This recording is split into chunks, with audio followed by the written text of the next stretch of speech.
I am very proud and very honored to be standing here and to be able to introduce, and I want everybody to stand up and give a warm welcome to the leader of Canada's NDP, Jagmeet Singh.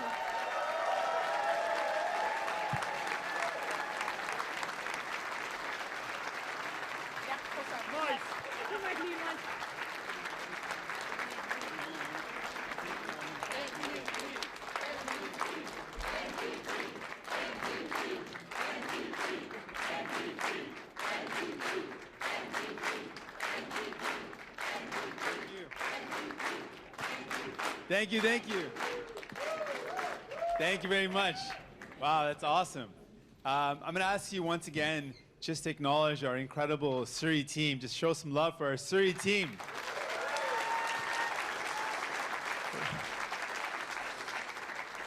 And I also want to acknowledge we've got a great team of BC NDP MLAs who are fighting really hard for the people of Surrey and the people of British Columbia. Just want to show some love to those great folks as well.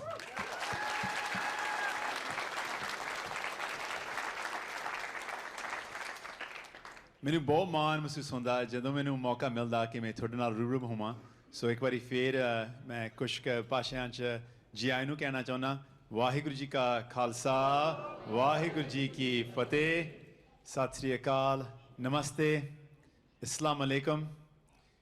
J'espère que vous allez bien. Je peux aussi parler en français. Donc s'il y a quelques gens qui parlent français, bienvenue, merci. Just before I go any further, because Surrey I know is pretty diverse, any other languages that people speak in the crowd? You want to throw out a language? Tagalog. ¿Cómo está acá? Mabuti. Salamat po.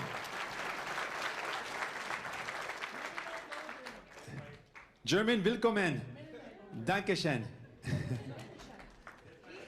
Hebrew, oh, because today is Rosh Hashanah, so Shana Tova. Shana Tova.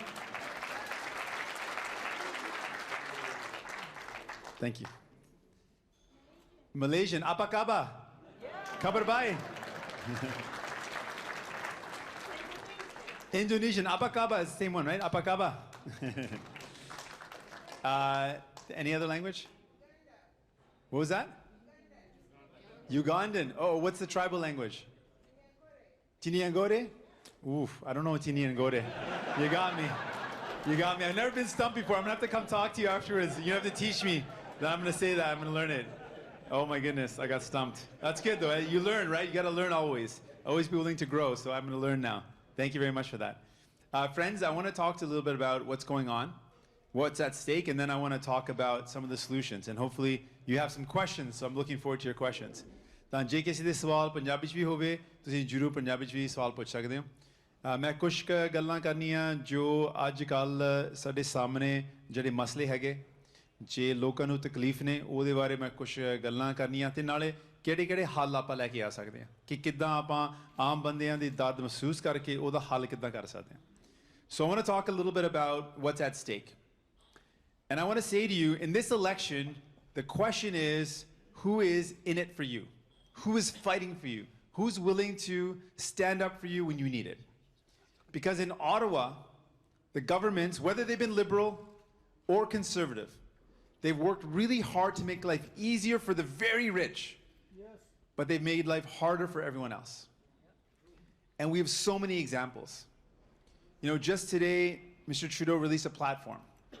And one of the examples that I want to make, to me, is really heartbreaking and really horrible. He talked about helping out students, which is important. We got to help out students. You know, young people that want to pursue a future, they go to university. Our kids, our grandkids want to build a brighter future, and they go to university, they go to college. And then they end up getting student debt. And that student debt is sometimes really tough for people to pay back that debt. Over the past 4 years, students have paid interest on their debt because the Liberal government has charged interest on student debt. They've charged them $3 billion. $3 billion. So basically, Mr. Trudeau has made profits off the backs of students. And then in this election, he had a chance to do something about it. Did he get rid of that interest? No. All he said was the interest will still be charged, but you can wait a couple years before you start paying it. That's not going to help students. You know, a lot of people are worried about housing. They're worried about whether they can ever afford housing. And we know that there's speculation that's driving up the cost. We know that there's money laundering driving up the cost. Did Mr. Trudeau do anything on money laundering or speculation in this platform? No. We know that families are struggling with the cost of medication. And I've met a lot of people that medication costs a lot of money. And some people don't get the medication they need because they say it costs too much. And then they end up in the hospital room because people who are sick and need medication can't take it. And when you can't take the medication you need, you get more and more sick. And so someone who could have been healed ends up in a hospital, which costs $1,500 a day, just because they couldn't afford a $5 a day pill. And I think about that, that doesn't make any sense. Why is it in a country as rich as ours that our medication is not covered? That people who can't afford medication end up in the hospital? And in this platform that Mr. Trudeau talks about, he walked away entirely from pharmacare, from universal pharmacare. He turned his back on families, and to those families that needed help, he said, there's no help coming. I'm not going to help you out. There's another thing. You know, a lot of people need dental care. They need help for their teeth. Dant savaawan bahut zaruri hundi hai. But in our system, you can go into a hospital and get open heart surgery. You can get your knee fixed. But if you have a problem with your teeth, it's not covered. And it makes no sense. ਸਾਨੂੰ ਪਤਾ ਹੈ ਕਿ ਜੇ ਸਾਡੇ ਦੰਦ ਠੀਕ ਨਹੀਂ ਹੈਗੇ ਤਾਂ ਸਾਡੇ ਸਰੀਰ ਦੇ ਉੱਤੇ ਸਾਡੇ ਸਿਹਤ ਉੱਤੇ ਅਸਰ ਪੈਂਦਾ ਪਰ ਉਹ ਕਵਰਡ ਨਹੀਂ ਹੈਗਾ. So we look again and again at the choices that Mr. Trudeau is making. And just a couple days ago, did anyone see the big rallies that young people were attending? Thousands of young people went to the streets. Did you see those? Thousands of young people went to the streets. It was amazing.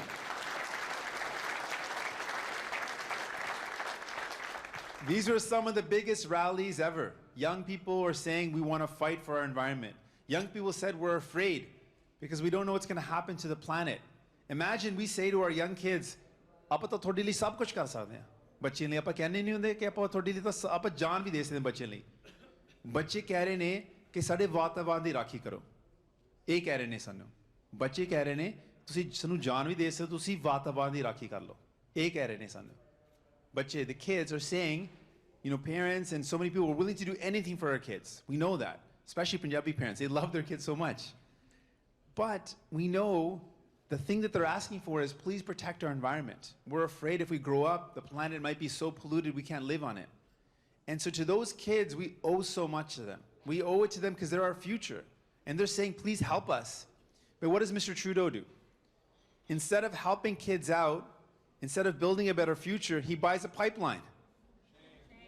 That doesn't make any sense. If you're going to defend the environment, you can't buy a pipeline.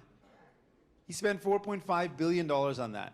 And kids are saying, please invest money in clean energy. Please invest money in renewable energy. Invest money in energy that's not going to pollute the environment. Make decisions that help us have electric transportation. And he said no to them. And in this budget, it's the same thing. In this platform, it's the same thing. And the Conservatives, they're going to come to you and say, oh, we're going to do a little bit here and there. We're going to save you a little bit of money. That's what they're going to say to you. We're going to give you a little bit of money in your pocket. But what they do is they're going to cut taxes a little bit for families, but mostly for the very rich. But what are they going to do? What else are they going to cut? What else do Conservatives cut? They cut the services that you need. They cut the healthcare that you need. They cut the education that you need. ਜਿਹੜੇ Conservative ਨੇ ਜ਼ਰੂਰ ਉਹ ਕਹਿਣਗੇ ਆਪਾਂ ਥੋੜੀ tax ਘਟਾਵਾਂਗੇ ਥੋੜੇ ਜਿਹਾ tax ਘਟਾਉਣਗੇ ਬਾਲਾ ਤਾਂ ਅਮੀਰਾਂ ਵਾਸਤੇ ਆਮ ਲੋਕਾਂ ਵਾਸਤੇ ਬਹੁਤ ਥੋੜਾ ਪਰ ਹੋਰ ਕੀ ਘਟਾਉਣਗੇ ਜਿਹੜੇ ਸਾਡੇ ਸਹੂਲਤਾਂ ਨੇ ਜਿਹੜੇ ਸਿਹਤ ਸਹੂਲਤਾਂ ਜਿਹੜੇ ਵਿਦਿਆ ਸਹੂਲਤਾਂ ਪੜ੍ਹਾਈ ਦੀ ਸਹੂਲਤਾਂ ਉਹ ਘਟਾਉਣਗੇ ਤੇ ਆਮ ਲੋਕਾਂ ਵਾਸਤੇ ਨੁਕਸਾਨ ਜ਼ਿਆਦਾ ਹੋਊਗਾ it's going to hurt families it's going to make it harder for families so I say to you in this election we have a choice we don't have to go from bad to worse Mr. Trudeau is going to try to scare people into expecting less ਤੁਹਾਨੂੰ ਡਰਾਊਗਾ ਕਿ ਨੋ ਤੁਸੀਂ ਜ਼ਿਆਦਾ ਨਾ ਮੰਗੋ ਜੇ ਆਪਾਂ ਜ਼ਿਆਦਾ ਮੰਗਦੇ ਆ ਫਿਰ ਸ਼ਾਇਦ ਕੋਈ ਹੋਰ ਸਰਕਾਰ ਹੋ ਤੇ ਉਹ ਕਟੌਤੀਆਂ ਲੈ ਕੇ ਆਉਣਗੇ ਉਹ ਆਲਰੇਡੀ ਲੈ ਕੇ ਆ ਰਿਹਾ ਤੇ ਲੋਕਾਂ ਨੂੰ ਡਰਾ ਕੇ ਕਹਿਣਗੇ ਕਿ ਨਹੀਂ ਆਪਾਂ ਬਸ ਇਹੀ ਚੁਣ ਸਕਦੇ ਹਾਂ ਜਾਂ ਤਾਂ नीला दरवाजा या लाल दरवाजा, ये दोनों option हैगे. They're going to give us two options only. They're going to take you for granted, right? Because conservatives think, okay, now it's our turn, afterwards it'll be the liberals' turn, hun sadi wari hai, fir unna di wari hai, idain karam kar dene kinne 100 saal lai. Aapa kehna hai ki nahi, do option nahi hai, aur bhi option hai, aapa bhi ete hai hain.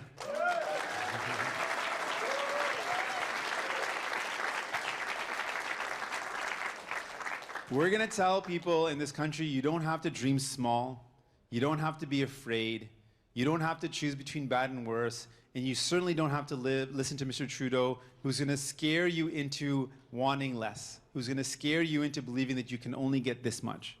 We know if you make better choices, we can get better results. And with New Democrats, we commit to you that we are going to expand our health care to include medication for all and dental care coverage.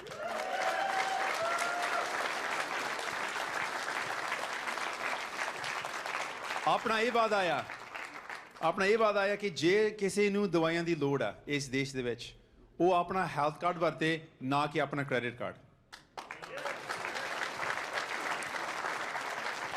We're going to say to 4.3 million Canadians who cannot afford dental care, we're going to cover your dental care right away with a public government-funded program to cover dental care.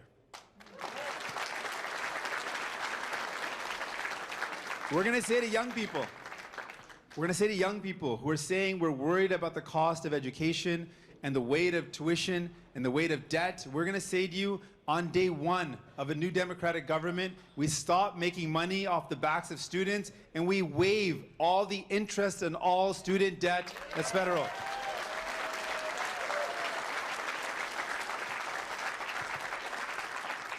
And we want to go further. We're not going to forgive corporate loans like Mr. Trudeau did. He forgave $6 billion in corporate loans. We're going to start forgiving student debt so young people have a brighter future. Yes. And I want all the young people here who are here today to know that New Democrats, we're not going to let you down. We are going to fight with every ounce of our strength to protect our planet, to protect your future, to defend the water, the land, and the air. We are going to protect it. We are going to end fossil fuel subsidies and invest our money into clean and renewable energy.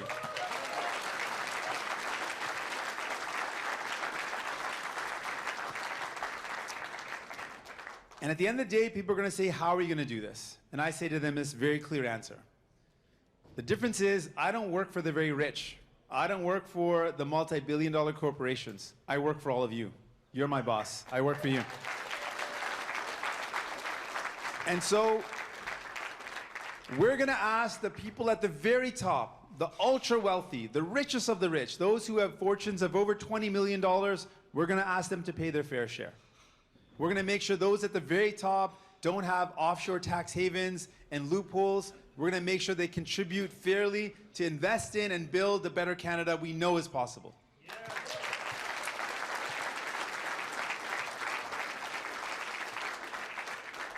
Are you ready? Yeah. Okay. This is what we're going to do together. I want you to know I'm the leader of the New Democratic Party. I'm running to become your Prime Minister because I'm in it for you. Thank you. Thank you very much. Thank you. Thank you. Thank you, thank you. Thank you, everybody. We're going to start taking some questions now. Thank you so much. Thank you, I'm honored. We're going to begin with some questions. We have mics that are roaming around. And, oh, there's the mic right there. Hi, Sarah. Okay, we're going to start with the young person. Yes. Hello, I have a question. In today's world where we see a lot of turmoil, especially what's been happening in Kashmir in the last 50 days, what is your opinion, Canada's role, what is your opinion should be in Canada's role to help upholding human rights around the world? Thank you very much for the question. So I think this is very important for us to raise. Canada has a very important role to play. Around the world, people look to Canada as a human rights defending country. For a long time, when people were worried and wanted leadership on a global stage, people looked to Canada and said, well, where does Canada stand on this? And we provided leadership. We provided hope to people. We believed in diplomacy and peacekeeping. people thought of Canada as a leader. And now we're losing that position. And there's a couple of examples. Recently, Canada is selling weapons to Saudi Arabia. Now, we have a clause that allows us to evaluate, to look at the human rights track record of a country before we sell weapons to that country. And here is the case in the example of Saudi Arabia.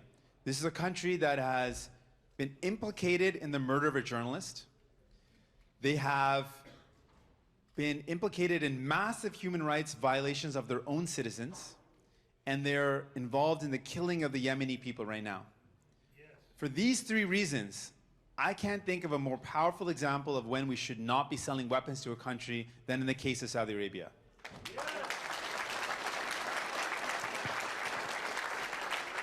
So we would say no to selling weapons to Saudi Arabia. That's one example of our position kind of on human rights. But you talked about Kashmir, and I want to make it very clear. What happened in Kashmir is the Indian government did a couple of things. They shut down telephones, they shut down cell phone communication, they blocked the media. Anywhere in the world, if the cell phones are being blocked, if telephones are being shut down, and if the media is not allowed to go there, I can assure you there's human rights violations going on. And so I want the people of Kashmir to know that as a new democratic leader, I stand with you in solidarity, that if there's any injustice against anyone, it's our values that we feel it's an injustice against us. And we stand with people, whoever is facing struggles. So I want the people of Kashmir to know I stand with you in the injustice that's happening. I stand against that injustice, and I denounce what India is doing to the people of Kashmir.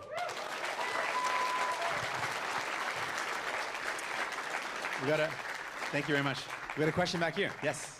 Hi, I pay too much in cell phone bills, and I don't make much, but I pay over $100. Wow. I'm just wondering what you're going to do about it, or are you going to make it more affordable for everyone? Thank you very much for the question. I really appreciate the question because cell phone bills are one of my most frustrating bills. Does anyone else feel like they're getting a little bit, they're annoyed with their cell phone bills? Does everyone look, yeah? Is it annoying? It's so annoying. You're right. A lot of people are with you. It is really frustrating. And right now, we know that cell phones are no longer, they're not a luxury, right? Like cell phones are not a luxury. You need to have your cell phone for work. You need it for school. You need it sometimes to access services. It's essential. It's an essential tool now. The cell phone is a tool that we all need. And you ever feel like you're being ripped off on your cell phone bill? Right? You feel all the time? You feel like, well, you are being ripped off. It's true. In Canada, we are paying the highest cell phone bills in the world. In the world. And I wonder why that is. You know, why is it that we're paying such high rates? And people like you are worried because the bills are going up, the cell phone bills feel like they're so expensive, and our salaries aren't going up. And so I looked at, where our team looked at the past 4 years. And we looked at what Mr. Trudeau and his government were doing. And it turns out he met with the lobbyists from the big telephone companies, the big cell phone companies. He met with them a lot of times. Guess how many times he met with them in 4 years, roughly? More? 400 times? That's a good guess. 550. You read the press release. Good job. He read the press release. Over 550 times. Imagine they met with the big telecom lobbyists 550 times, and by coincidence, we're paying the highest cell phone bills in the world. It's not a coincidence, it's a choice. And then Mr. Trudeau put out a plan saying, you know what, I'm going to drop the cost of cell phones. And we asked how. I'm going to sit down and talk to them. That was his plan, basically. He's going to sit down and talk with them. That's not going to work. We've got a real plan to tackle the cost of cell phones. It's a plan that's worked because even the United States has done this. Australia has done this. We're going to put in place a price cap. We're going to look at the average cost of a cell phone bill and say the average price for an OECD country is going to be the price cap. Cell phone companies will not be allowed to charge us more than the average price. That's going to immediately force them to lower the bills and save you money right away.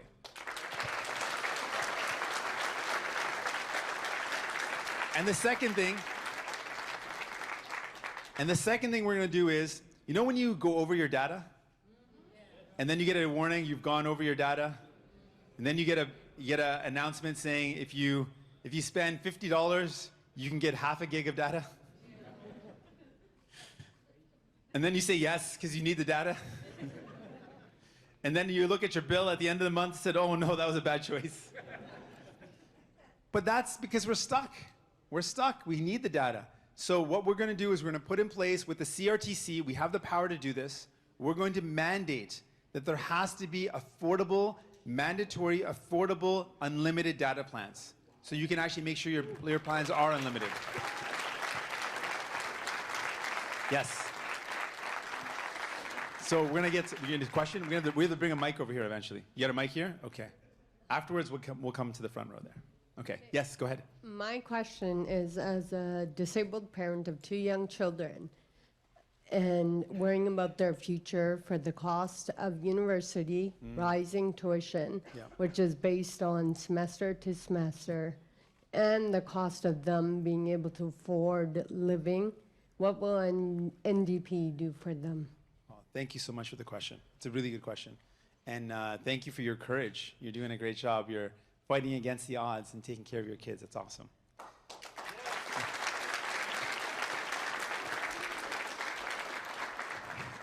You're absolutely right that it's getting harder and harder. Tuition fees are going up, and kids can't earn enough to be able to pay for their tuition fees, so they end up going in debt. And so I touched on one of the solutions, but there's more that I want to do. So the first thing is, if any student is faced with debt right now, we want to help them out right now. So the immediate thing we can do is we can stop charging them interest on their debt. Right away, we can do that. That's going to save a lot of pressure. I met some kids in Toronto, and they were just graduating. Well, they weren't kids, they were kind of grown up. They were graduating from university, and they said, we're graduating, and we're starting to pay back our debt, but the interest is almost half of our payment. Half of our payment goes to interest, and the other half goes to the actual principal. I think that's really unfair to put that on students. We're hoping that they can build a bright future. They should be excited and not have the weight of that debt on their shoulders. And so first thing is we waive the interest. But the second thing is we want to waive some of the loans. We want to forgive some of those loans for students that are struggling. But the next step is we want to replace loans with grants. We should be giving kids grants, non-repayable grants, so they can actually go to school and not feel the debt. Yeah. But the next step is our ultimate goal, and this is going to be the most important thing for us, is we don't want to see any barriers. So if a kid starts in kindergarten all the way to their career, there should be no barriers, and that means free tuition. That's our ultimate goal. Yes. We have a question over here. Mike, James is working his way up. We're going to try to get the front row too at some point. Okay. Hi, I have a question. What is your stand on real rent control? Okay. I think we need to put in place real rent control. Our struggle is at the federal level, we can't do it. We don't have the laws to be able to bring in rent control. We know provincial governments are working on it. We want to encourage them to do that.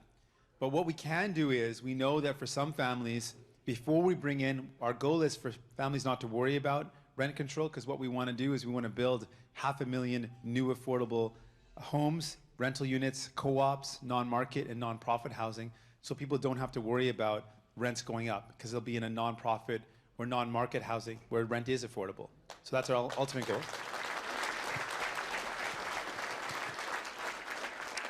But in the short term, while it's hard for people to afford their rent, they need a little bit of help right now. And I met a woman who was just on the edge. She was able to afford rent, but her rent was a little bit too high for her to pay, and she couldn't continue to afford it, and she lost her home, and she ended up living in her van and in a tent. And she said, you know, it's so hard for me, but I can do it, but I'm worried about my kids. It's really hard because I've got kids. If it was just me, I'd be okay, but I'm worried about my kids. And I want that woman not to feel like she's stuck and that she has nowhere to go. So what we're going to put in place in the short term, before we can build all that affordable housing that we want to build, we want to put in place some subsidies to help out those families that need help right now. So we want to put in a rental subsidy of up to $5,000 to help those families out right now. Yes. Yes. So our kids are growing up in very uncertain times where crime rates are increasing like every day, and as well as global temperatures. So what can NDP do for that? Okay, thank you very much. I'm glad it's, can we give a round of applause to a young person asking a question? Takes a lot of guts, it's good. It's hard to do, to ask a question in front of a lot of people. It takes a lot of courage. I got to request one of our friends who wasn't able to ask a question last time is in the front row with a camera, if we can get him in the mic at one point. So just to respond to your question. So you're right about the environment, and I touched on that. I want you to know that I'm not going to give up. We're not going to give up on your future. Like other party leaders have done, they've said one thing and done another. Mr. Trudeau has said he cares about the environment, then he bought a pipeline. And that's not what leaders do if they want to fight the climate change. So what I want to commit to you is I'm going to end fossil fuel subsidies, invest money in clean and renewable energy, invest in public transit, reduce our emissions, reduce all the emissions of buildings and homes by retrofitting all buildings and homes. I want you to know I'm committed to protecting the environment for you. Okay. And then hold on to the next question. And then on the youth question, it is a really serious worry. Like, people are afraid for their lives. People lose their loved ones. You see your friends, your siblings, parents are losing their kids.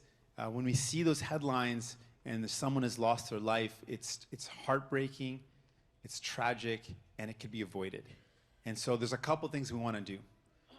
We know that there's two sides to the problem. We need some support with tackling the root cause. So the root causes are complex, but what we know is a lot of experts are saying we need more investment in youth programs.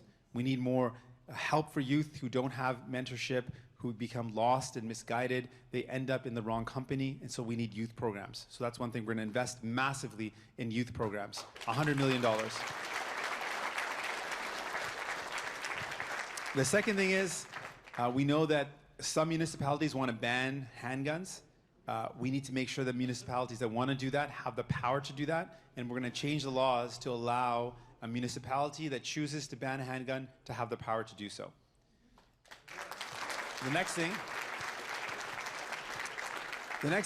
we know is money laundering that I touched on before is a part of organized crime, and it fuels the crime. It fuels the opioid crisis, and it fuels some of the organized crime. So we want to specifically tackle money laundering with an RCMP division that's fully funded to tackle money laundering federally, as well as a national registry so that numbered companies aren't being used to keep people's identity anonymous. It's a way that criminals use to hide their money. So we want to get at the root causes of organized crime, and we want to get at young people who need a brighter future by giving them the funding and the programs and the supports they need.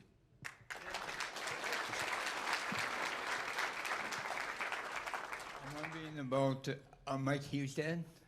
I'm wondering about the war vets, that we never talk about them. Families here have people in the army. They get killed, they get injured, and then Trudeau and all of them, all they do is they go like this and they say real nice speeches about them, but they don't make promises what they will do about their housing and their health care right there. I think that would. No, thank you. You did a good job. Thank you for that. A round of applause. That's a great question. Thank you. Thank you. You did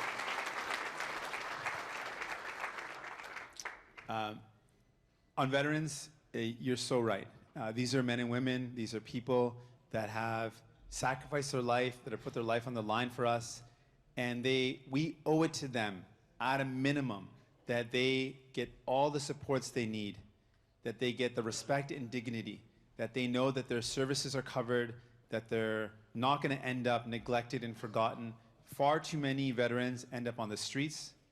They have PTSD and other mental health challenges, and they're not getting the help they need. We need to commit, and I commit to you, to making sure that veterans get the supports, the housing, the health care, all the mental health services they need to make sure they're supported. They supported us, we're going to take care of them. Yes. Where's the mic now? Okay, cool.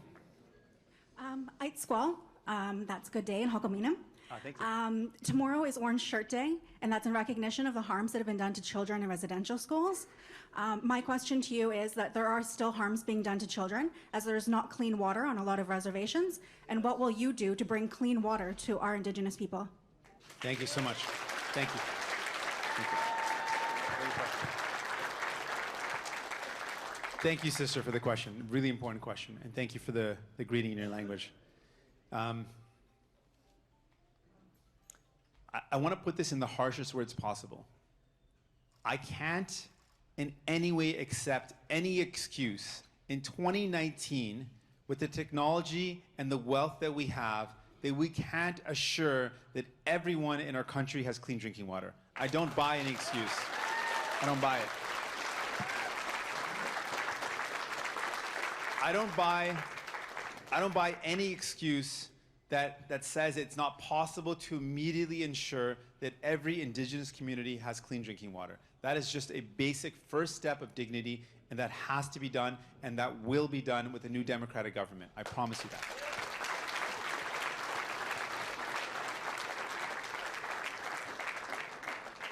Yes, more questions. Is there more? Yes? You got one, Sarah? You got one? Where's, you got so many hands. Okay, you got one there. Okay. Sorry, it's hard to get all these mics and so many hands.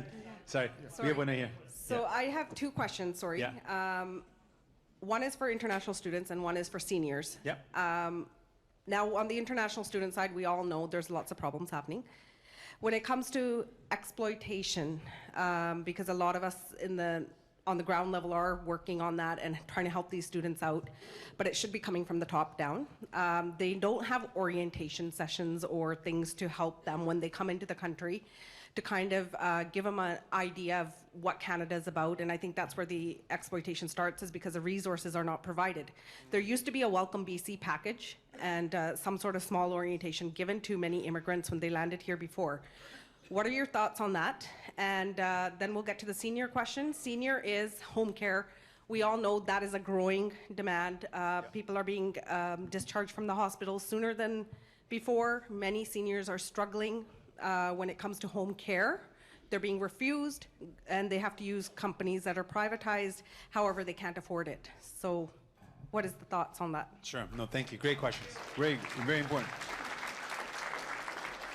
Thank you, Benji. I'll just start with the home care one first. So this is another matter of respect, right, and a matter of choices. We've got seniors that have contributed so much to our society, that have given us so much, and then when they're old and they need help, there's no help for them. And that to me, again, seems just nonsensical and wrong, that we're not helping out seniors. So I mentioned that I want to expand healthcare. And I talked about pharmacare, so medication coverage for all, and dental care. Our next step, what we actually want to do is have head-to-toe healthcare coverage, complete healthcare coverage. And that would include vision and hearing care, because I know when seniors, when they age, they don't get the vision care they need. The hearing care can sometimes be very expensive, but that includes home care and long-term care. We need to make sure that families get the supports they need. Many seniors want to stay in their homes, want to stay with their families, but they can't, or it's very difficult for them because they just need that extra help at home and they don't get it. And because they can't get that help, families are struggling, seniors are struggling, and then sometimes the worst happens when families can't keep someone in their home that they want to keep because they can't afford the care or they don't know how to do the care. So we have to commit, and I'm committing to you, that with the new Democratic government, we're going to increase funding to healthcare, and specifically for home care. We need to make sure it's there for seniors when they need it. And then just quickly on the students. Students, we've seen massive cuts to welcoming centers, to new Canadians. When people immigrate to Canada, there used to be better orientation and supports. We need to make sure that that's there again. It prevents exploitation. It helps people better integrate and know how to access services and be a part of society. And for students, they're often being exploited, and we should and have to tackle that. They're our fellow human beings. They deserve to be treated with respect, and they need to know their rights to be able to do that. So I agree. We've got time for 2 more questions. We're going to do one here. ਸਤਿਕਾਰਯੋਗ leader ਸਾਹਿਬਾਨ ਅਤੇ ਸਰੀ ਤੋਂ ਸਾਰੇ ਜਿਹੜੇ party ਦੇ candidates ਸਾਰਿਆਂ ਅੱਗੇ ਇੱਕੋ ਬੇਨਤੀ, ਸਰੀ ਦਾ ਸਾਡੇ ਤੋਂ ਸਾਂਝਾ ਸਾਡਾ ਮਸਲਾ ਹੈ ਸਰੀ ਦਾ। ਕਿ ਨਸ਼ੇ ਜਿਹੜੇ ਆ ਕੈਨੇਡਾ ਦੇ ਵਿੱਚ ਨਹੀਂ ਬਣਦੇ, ਹਥਿਆਰ ਵੀ ਬਹੁਤ ਸਾਰੇ ਕੈਨੇਡਾ ਦੇ ਵਿੱਚ ਨਹੀਂ ਬਣਦੇ। ਕੋਈ ਨਾ ਕੋਈ ਜ਼ਰੀਆ ਕਿਤੇ ਨਾ ਕਿਤੇ ਕੋਈ ਨਾ ਕੋਈ ਕਮਜ਼ੋਰੀ ਆ ਜਿੱਥੋਂ ਉਹ ਆ ਰਹੇ ਆ, ਉਹ ਬੱਚਿਆਂ ਦੇ ਹੱਥਾਂ ਤੱਕ ਪਹੁੰਚਦੇ ਆ। ਤੇ ਅੱਗੋਂ ਜਿਹੜੇ ਜਿਨ੍ਹਾਂ ਦੇ ਬੱਚੇ ਅਨਫੋਰਚੂਨੇਟਲੀ ਇਸ ਘਟਨਾ ਦਾ ਸ਼ਿਕਾਰ ਹੋ ਜਾਂਦੇ ਆ, ਉਹਨਾਂ ਦੇ ਬੱਚਿਆਂ ਦੇ ਮਾਤਾ ਪਿਤਾ ਜਦੋਂ ਕਿਤੇ ਇੱਥੇ ਲੀਡਰ ਸਾਹਿਬਾਨ ਨੂੰ ਜਾਂ ਪ੍ਰਾਈਮ ਮਿਨਿਸਟਰ ਸਾਹਿਬਾਨ ਨੂੰ ਮਿਲਣ ਵਾਸਤੇ ਵੀ ਬੇਨਤੀ ਕਰਦੇ ਆ, ਉਹ $1000 ਦਾ ਇੱਕ ਟੇਬਲ ਇੱਕ ਚੇਅਰ ਲੈ ਕੇ ਉੱਥੇ ਡਿਨਰ ਤਾਂ ਉਸ ਹਾਲ ਦੇ ਵਿੱਚ ਕਰ ਸਕਦੇ ਆ, ਪਰ ਇਸ ਮਾਮਲੇ ਤੇ ਗੱਲਬਾਤ ਕਰਨ ਦੀ ਕਿਸੇ ਨੂੰ ਇਜਾਜ਼ਤ ਨਹੀਂ ਦਿੱਤੀ ਜਾਂਦੀ, ਜਾਂ ਜਿਹੜੇ ਉਹਨਾਂ ਦੇ ਅੱਗੇ ਪਿੱਛੇ ਹੋਰ ਬੰਦੇ ਉਹਨਾਂ ਨੂੰ ਮਿਲਣ ਨਹੀਂ ਦਿੰਦੇ। ਸੋ ਇਸ ਮਸਲੇ ਦਾ ਪਲੀਜ਼ ਪੰਜਾਬੀ ਦੇ ਵਿੱਚ ਜੇ ਤੁਸੀਂ ਇਹਨੂੰ ਸਾਰਿਆਂ ਨੂੰ ਸਮਝਾ ਸਕੋ ਤਾਂ ਬਹੁਤ ਵਧੀਆ। ਧੰਨਵਾਦ ਜੀ, ਧੰਨਵਾਦ, ਬਹੁਤ ਮਿਹਰਬਾਨੀ ਜੀ, ਬਹੁਤ ਮਿਹਰਬਾਨੀ। ਭਾਈ ਸਾਹਿਬ ਨੇ ਇੱਕ ਗੱਲ ਛੇੜੀ ਹੈ ਜਿਹੜੇ ਮੇਰੇ ਵੈਸੇ ਦਿਲ 'ਚ ਬੜਾ ਹਿੱਕ 'ਚ ਵੱਜਦੀ ਹੈ ਗੱਲ, ਕਿਉਂਕਿ ਉਹਨੇ ਨਸ਼ੇ ਦੀ ਗੱਲ ਕੀਤੀ ਹੈ ਅਤੇ ਨਸ਼ੇ ਦਾ ਜੋ ਨੁਕਸਾਨ ਪੈਂਦਾ ਸਮਾਜ 'ਤੇ ਬੱਚਿਆਂ 'ਤੇ। ਮੈਂ ਕੁਛ ਕੁ ਰੀਸੈਂਟਲੀ ਹੁਣ ਕੁਛ ਕੁ ਇਹ ਜਿਹੜੇ ਹਫ਼ਤਿਆਂ ਦੇ ਵਿੱਚ ਬਹੁਤ ਸਾਰੇ ਕਹਾਣੀਆਂ ਸੁਣੀਆਂ ਜਿਹਦੇ 'ਚ ਬੜੇ ਦੁੱਖ ਵਾਲੀਆਂ ਗੱਲਾਂ ਹੋਈਆਂ, ਜਿੱਥੇ ਕਿਸੇ ਬੱਚੀ ਨੇ ਆਪਣੇ ਪਿਓ ਬਾਰੇ ਗੱਲ ਕਰ ਰਹੀ ਸੀਗੀ, 20 ਸਾਲ ਦੀ ਬੱਚੀ ਸੀ, ਕਹਿੰਦੇ ਨਸ਼ੇ ਕਰਕੇ ਮੇਰਾ ਪਿਤਾ ਜੀ ਪੂਰੇ ਹੋ ਗਏ। ਅਤੇ ਕੁਛ ਮਾਂ ਪਿਓ ਨੇ ਮਿਲੇ, ਇੱਕ ਮਾਂ ਪਿਓ ਨੂੰ ਮਿਲਿਆ ਜਿਹੜੇ ਕਹਿੰਦੇ ਮੇਰਾ ਬੱਚਾ ਉਹ ਠੀਕ ਹੋ ਗਿਆ ਸੀਗਾ, ਪਰ ਉਹ ਇੱਕ ਦਿਨ ਰਿਲੈਪਸ ਕੀਤਾ, ਮਤਲਬ ਇੱਕ ਦਿਨ ਉਹ ਨਸ਼ੇ ਫੇਰ ਲੈ ਲਿਆ ਸੀਗਾ, ਇੱਕ ਦਿਨ ਹੀ ਲਿਆ ਅਤੇ ਫਿਰ ਉਹ ਵੀ ਪੂਰਾ ਹੋ ਗਿਆ। ਅਤੇ ਇਹ ਜਿਹੜੇ ਮੌਤ ਜਦੋਂ ਹੁੰਦੇ ਇਹ ਬਹੁਤ ਹੀ ਕੀ ਕਹਿ ਸਕਦੇ ਕਿ ਕਿੰਨੇ ਦੁੱਖ ਵਾਲੇ ਗੱਲਾਂ ਹੁੰਦੀਆਂ ਨੇ, ਬਹੁਤ ਹੀ ਦੁੱਖ ਵਾਲੀ ਗੱਲਾਂ ਹੁੰਦੀਆਂ ਨੇ।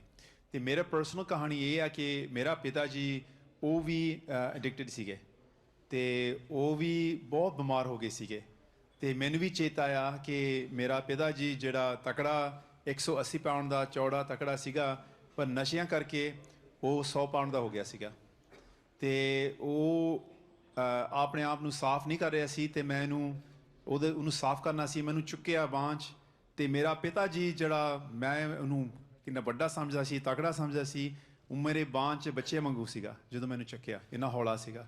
ਅਤੇ ਉਹਨੂੰ ਸਾਫ਼ ਕੀਤਾ ਸਰੀਰ ਨੂੰ, ਅਤੇ ਉਹ ਕਈ ਵਾਰੀ ਹਸਪਤਾਲ ਗਿਆ, ਅਤੇ ਡਾਕਟਰ ਨੂੰ ਕਹਿੰਦੇ ਕਿ ਜੇ ਤੁਸੀਂ ਨਸ਼ੇ ਲੈਣ ਨੂੰ ਨਹੀਂ ਹਟਦੇ, ਤੁਸੀਂ ਉਹ ਸ਼ਰਾਬ ਲੈ ਰਹੇ ਸੀਗਾ, ਅਸਲ 'ਚ ਉਹ ਨਸ਼ਾ ਸੀਗਾ, ਉਹਦੇ ਸਿਚੁਏਸ਼ਨ ਨਸ਼ਾ ਸ਼ਰਾਬ ਸੀ, ਅਤੇ ਉਹਨੂੰ ਡਾਕਟਰ ਕਹਿੰਦੇ ਸੀ ਜੇ ਤੁਸੀਂ ਨਹੀਂ ਹਟਦੇ ਤਾਂ ਤੁਸੀਂ ਮਰੋਗੇ। ਸਿੱਧੀ ਜੀ ਗੱਲ ਹੈ, ਤੁਹਾਡੇ ਸਰੀਰ ਇੰਨਾ ਸ਼ਰਾਬ ਨਹੀਂ ਹੈਂਡਲ ਕਰ ਸਕਦਾ, ਤੁਸੀਂ ਮਰੋਗੇ। ਅਤੇ ਅਚਾਨਕ ਹੀ ਪਤਾ ਨਹੀਂ ਕਿੱਦਾਂ ਹੋਇਆ, ਕੀ ਹੋਇਆ, ਇੱਕ ਦਿਨ ਉਹ ਡਾਕਟਰ ਨੇ ਦੂਜੇ ਨੂੰ ਕਿਹਾ ਕਿ ਤੁਸੀਂ ਮਰੋਗੇ, ਉਹ ਕਹਿੰਦੇ ਨਹੀਂ ਮੈਂ ਮਰਨਾ ਨਹੀਂ, ਮੈਂ ਜਿਉਣਾ ਚਾਹੁੰਦਾ। ਅਤੇ ਉਹ ਜਦੋਂ ਮੌਕਾ ਜਦੋਂ ਵੀ ਕਿਸੇ ਨੂੰ ਮਦਦ ਦੀ ਲੋੜ ਹੁੰਦੀ, ਜਦੋਂ ਕਹਿੰਦਾ ਕਿ ਹਾਂ ਮੈਂ ਤਿਆਰ ਹਾਂ ਮਦਦ ਲੈਣ ਨੂੰ, ਜੇ ਉਸ ਵਕਤ ਕੋਈ ਸਹੂਲਤ ਨਾ ਹੋਵੇ ਤਾਂ ਤੁਹਾਡਾ ਸਮਾਂ ਥੋੜ੍ਹਾ ਹੁੰਦਾ, ਅਤੇ ਜੇ ਉਸ ਸਮਾਂ ਦੇ ਵਿੱਚ ਸਹੂਲਤ ਨਹੀਂ ਮਿਲਦੀ ਤਾਂ ਕਹਿ ਲਓ ਕਿ ਉਹ ਚਲੇ ਗਿਆ ਫਿਰ ਮੌਕਾ।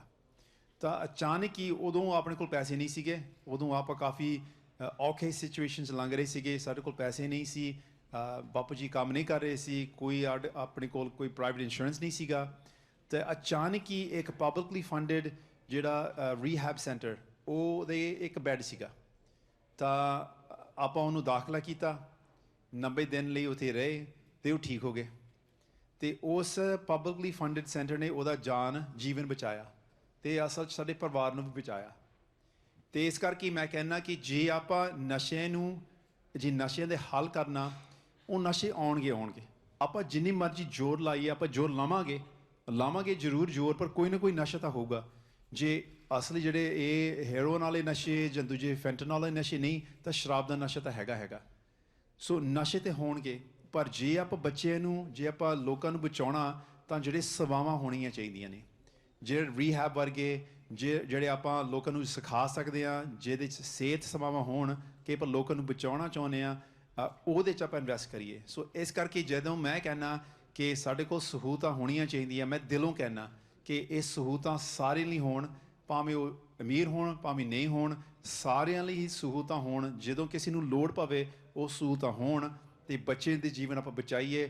ਮਾਤਾ ਪਿਤਾ ਜੀ ਦੇ ਰੱਬ ਨਾ ਕਰੇ ਉਹਨੂੰ ਕੋਈ ਨਸ਼ਾ ਵਾਲੀ ਗੱਲ ਹੋਵੇ, ਉਹਨੂੰ ਆਪਾਂ ਬਚਾ ਸਕਦੇ ਹਾਂ, ਅਤੇ ਇਕੱਠੇ ਹੋ ਕੇ ਆਪਾਂ ਇਹ ਲੈ ਕੇ ਆ ਸਕਦੇ ਹਾਂ।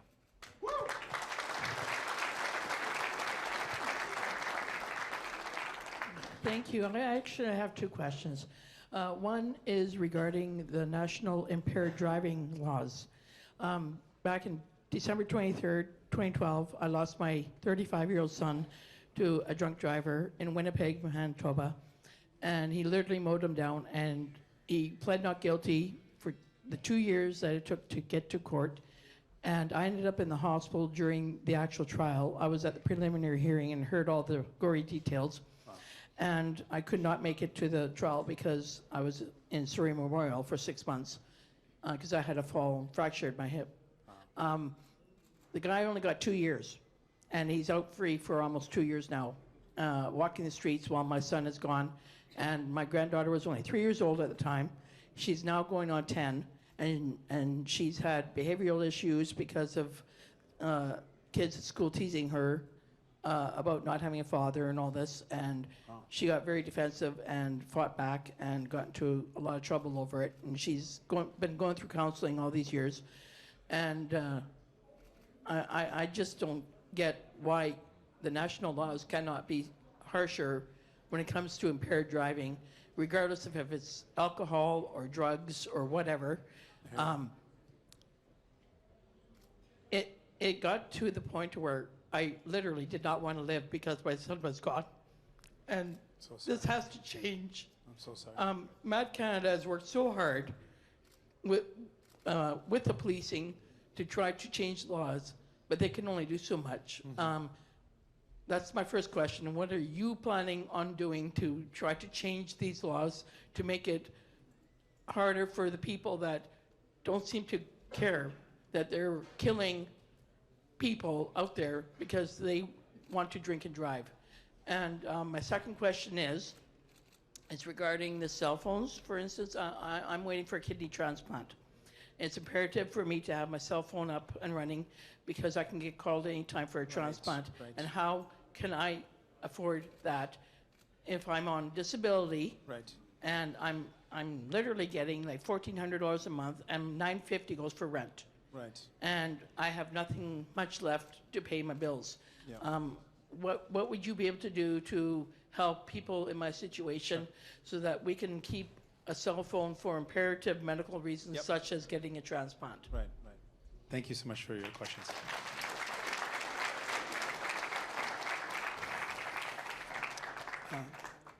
To your first question, I'm so sorry for your loss. Like, I don't have the words to describe what that must be like, and I just want you to know it was heartbreaking to hear that. Everyone in the room here was just really sad to hear that, and I'm sorry for your loss. I don't know if I could even say anything that's going to make it right. We need to prevent this from ever happening. There should never be any drinking and driving deaths in our country. There should never be. That should never happen. I mean, we have so much education and awareness now. It should never happen, but it still happens. So we've got to find a way to make sure, we've got to find a way to make sure that never happens again. And so we've got to look at every tool possible and say, what can we do and what's going to work? Where is the evidence that shows that this is going to actually work to reduce or to end this from ever happening? I've heard from people saying that we've got to put more emphasis on education and awareness. That's a tool. Some people have talked about whether we have harsher penalties. I just know we need to make sure it stops. It stops and it does not happen again. And your story never comes up again in a town hall. That's what we need to do. So whatever we need to do to get there, I'm open to it because it should never happen. Okay. And then on your cell phone question, you're a perfect example of why we need to make it affordable. So for you, it's a life or death matter. You need to get access to this. You need to get access to this service, and the only way they can reach you is through your phone. So you need your phone, and it's a life or death question, really. And that's why when we talk about cell phones, this is not a luxury. It's an essential utility that you need now. You need it for many reasons, and that's why our plan is to do two things. One, we're going to put a price cap in place. It's going to make sure that every plan is put at a cap of what the average OECD price is. So for affordable plans, they're far less. In Australia, they pay half of what we pay. Imagine your cell phone bill was cut in half. How much better that would be. It would make a world of difference. We can do that with our price cap, with the second step, which is unlimited data plans. And the third step is a bit complicated, but it's a way to bring in competition, which is to make sure that the existing infrastructure, so the cell phone networks, other competitors can use it to set up competition. It's a complicated system, but it actually works, and it's been done in the States to bring down prices. So that's what I would do. I know you've got a question, but I'll talk to you afterwards. To her? Yeah. The time served at these. Oh, yeah. Sometimes that might be way. We'll talk about it. They get the time served. Yeah. They say 10 years, they do it again. Couple years, yeah. Yeah, I hear you. He was just talking about maybe a change in the justice system that might help, yeah. Thank you, everybody. Hold tight. I know there's more questions, but we've got time now for media questions. Media is with us, and we've got to make sure our message gets out there to the rest of Canada. So hold tight, though. I'm going to be here, and I'll be able to speak with you and answer your questions one-on-one. I know you had a question. So we're going to go to the media, and then we'll answer more of your questions. Hi, Camille Baines with the Canadian Press. I'd like to know if you could be more specific about the $100 million in funding that you announced earlier today regarding youth gang violence. Yeah, so the $100 million that we announced today is specifically targeted to youth programs. It's in response to some roundtables that I've been to here in Surrey as well as in Toronto, where the leading experts, community organizers, people who are on the front lines told me that one of the things they've identified is there's not enough programming for young people. And whether it's young people who have parents that are working hard and are not home and they don't have any mentoring and they don't have any direction, or whether it's kids that are in the wrong crowds and they don't have support services, drop-in centers, or other youth programs that involve connecting a young person to someone successful in the community to show them there's a better way forward, those programs are not funded well. And so we want to massively inject funding specifically into youth-targeted programs at the federal level, give them funding so they can run those programs with more access to resources and they can deliver better programs. The Liberals have also announced funding in their platform for similar programs. How would what you're proposing be different? Big difference is we would actually do it.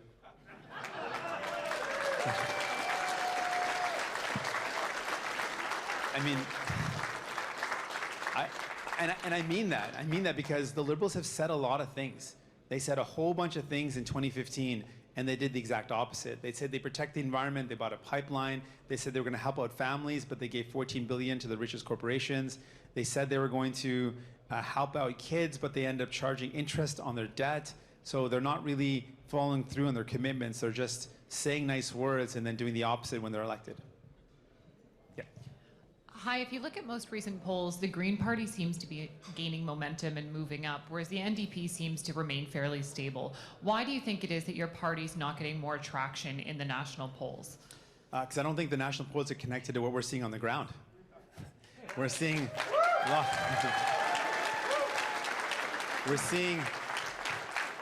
a lot of people coming out and being excited and inspired because they're seeing themselves reflected in our campaign. Our campaign is one that speaks directly to what people are going through, with real commitments on pharmacare, healthcare, dental care, with real commitments to students, with real commitments to tackling the environmental crisis and creating jobs. With the Greens, there's a really clear distinction. Ms. Mays made it clear she would support Mr. Scheer, she would support the Conservatives and put them into government. I wouldn't do that. I don't believe we can negotiate with someone who doesn't believe in the values that we have. So as a follow-up, right now your party's sitting around 13% in the polls. What do you think it would take for the support that you're seeing on the ground to translate into more support in the polls?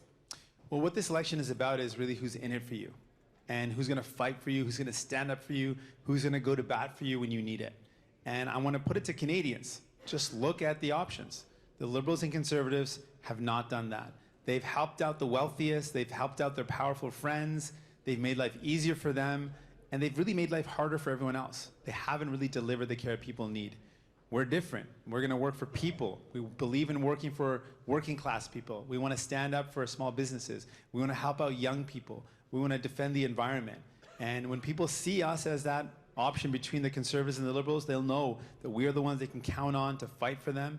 And I'm confident Canadians will see in us the champions that will build a better future for them.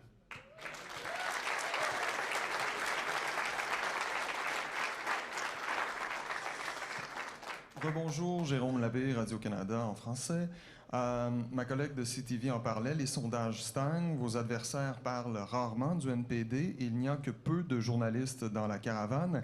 Diriez-vous que votre principal adversaire dans cette campagne, finalement, c'est l'indifférence? Je pense que le principal adversaire, c'est le cynisme, en fait. Et le cynisme, c'est à cause du fait que M. Trudeau a donné beaucoup de belles paroles, mais des promesses vides. Et je pense que beaucoup de monde n'ont pas d'espoir dans la politique à cause de ça.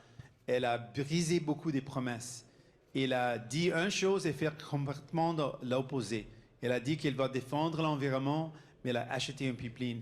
Elle a dit qu'elle va aider les familles, mais elle a tourné le dos aux familles qui ont besoin de médicaments. Donc, je pense que oui, le cynisme, c'est un grand problème. Mais la force de la cynisme, c'est qu'on peut lutter, on peut se battre contre le cynisme avec l'espoir, avec nos propos, avec le pouvoir des gens autour de moi. On peut changer la direction du pays avec les engagements qu'on a pris.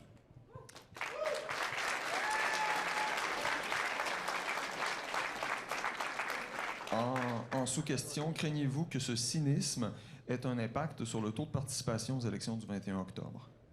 Je pense que oui. C'est une vraie menace. Le cynisme peut être une grande menace, mais je veux s'attaquer au cynisme avec l'espoir, avec nos propos, avec nos engagements et en fait avec l'histoire des gens et comment on peut améliorer les vies pour les gens avec investissement dans le soin de santé, avec les investissements pour défendre l'environnement et comment on peut faire une nouvelle direction pour le pays.